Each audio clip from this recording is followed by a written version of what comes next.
I've spent most of my life staying quiet to keep peace in the family, but there comes a moment when silence stops being patience and starts becoming permission for disrespect.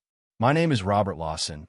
I'm 66 years old, and my wife Eleanor has been the center of our family for over 4 decades.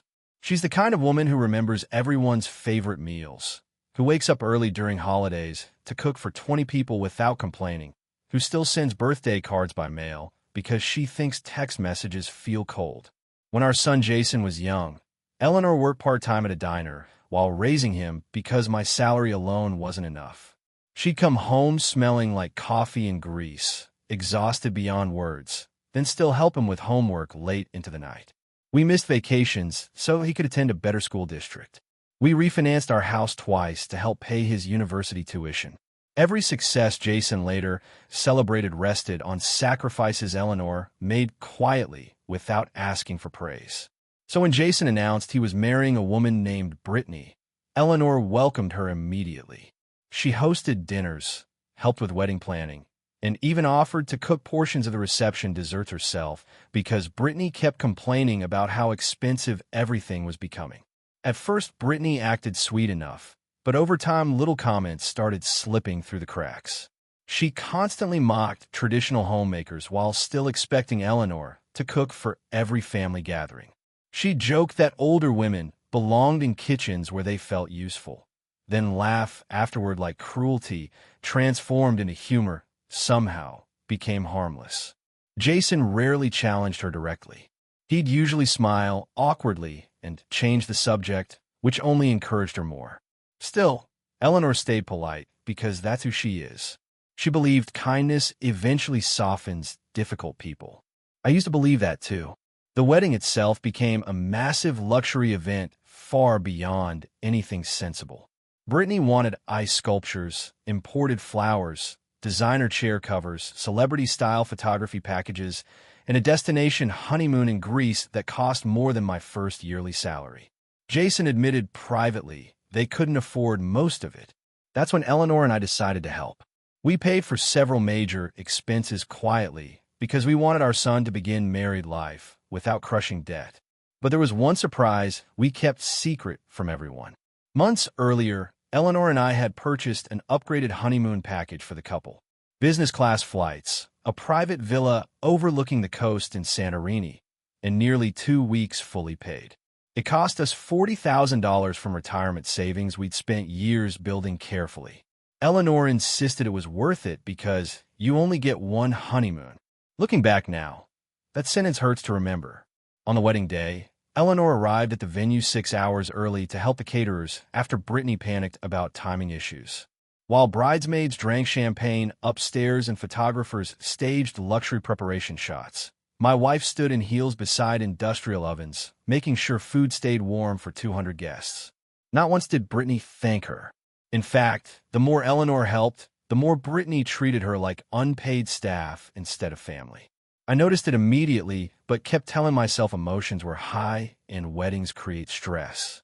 Then came the moment I'll never forget. About an hour before the ceremony, I walked toward the bridal suite looking for Eleanor because guests had started arriving. I found her near the reception kitchen, carrying trays while Brittany stood nearby with her bridesmaids. Eleanor quietly mentioned she should probably change before the ceremony started because flour had gotten on part of her dress. Brittany looked at her without even smiling and said loudly enough for everyone nearby to hear, "Honestly, it's probably better if you stay in the kitchen anyway. You fit in better there." The room went silent instantly. One bridesmaid laughed nervously before realizing nobody else was laughing. Eleanor froze completely. I watched my wife lower her eyes like she was suddenly embarrassed for existing. Then Brittany added the sentence that changed everything. "The front tables are mostly for our important guests, and we already have enough older people in family photos." Older people, important guests.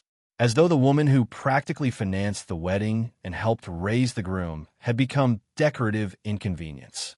I looked toward Jason, expecting immediate outrage, but my son just stood there looking uncomfortable without saying a word. That silence cut deeper than Brittany's insult, because disrespect survives when weak people refuse to confront it. Eleanor forced a small smile and whispered, "Of course, dear," then turned back toward the kitchen carrying the tray with shaking hands. I followed her immediately. The second the kitchen door closed behind us, she finally broke down, crying quietly beside industrial refrigerators while cooks awkwardly pretended not to notice. My wife kept apologizing through tears, saying she probably embarrassed Brittany somehow, and hearing that nearly destroyed me because good people always search for their own mistakes first, even when others mistreat them openly. I held her hands and asked one simple question. Do you still want to give them the honeymoon surprise? Eleanor stayed silent for several seconds before softly saying, "Maybe we should wait." That answer told me everything. We returned to the ceremony, but something inside me had changed permanently. Every expensive decoration suddenly looked fake. Every speech about love sounded hollow.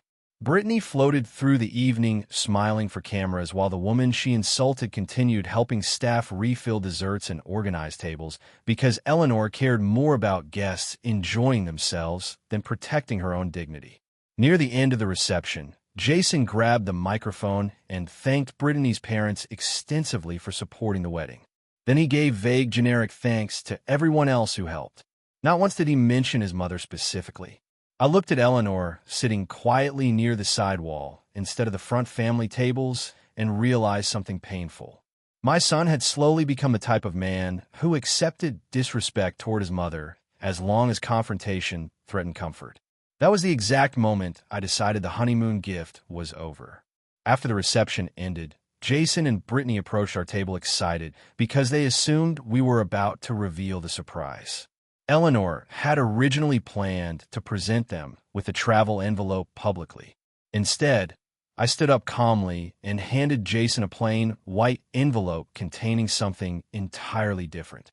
Inside was a printed cancellation confirmation for the Santorini villa, flight reservations, and honeymoon package. Jason looked confused at first. Brittany grabbed the papers, skimmed them quickly. Then her face completely changed. "What is this?" she snapped. I answered calmly enough that nearby relatives immediately fell silent listening. "That," I said, "is the honeymoon gift your mother-in-law spent 2 years saving for before you informed her she belonged in the kitchen instead of beside family." Brittany instantly started denying everything, claiming it was a joke and people were overreacting. But I was done listening to excuses disguised as humor. I told her jokes are supposed to make people laugh, not cry beside refrigerators 30 minutes before their son's wedding ceremony. Jason finally spoke then, angry and embarrassed, asking how I could punish them publicly over one misunderstanding. I looked directly at him and asked, "Do you know what the real punishment is? Watching your own child stay silent while someone humiliates the woman who sacrificed her entire life for him." He had no answer because there wasn't one. Brittany started crying loudly then, more furious than remorseful, accusing us of ruining the happiest day of her life. Funny thing about entitled people is they always measure pain only by how it affects themselves. Eleanor quietly asked me if maybe we should reconsider, even after everything, because she still didn't want Jason unhappy. But I shook my head. Some lessons become impossible if comfort keeps rescuing people from consequences. We left shortly afterward while arguments exploded behind us near the ballroom entrance. Several relatives later told me guests were whispering about the confrontation all night. Apparently, many people had already noticed how Brittany treated Eleanor throughout the wedding, but stayed quiet because nobody wanted conflict. That's how disrespect spreads in families. Not through one cruel person alone, but through rooms full of silent witnesses. 3 months later, Jason came to our house alone. The marriage was already unstable. He admitted Brittany constantly criticized people she viewed as beneath her socially, including eventually him whenever he disagreed with her.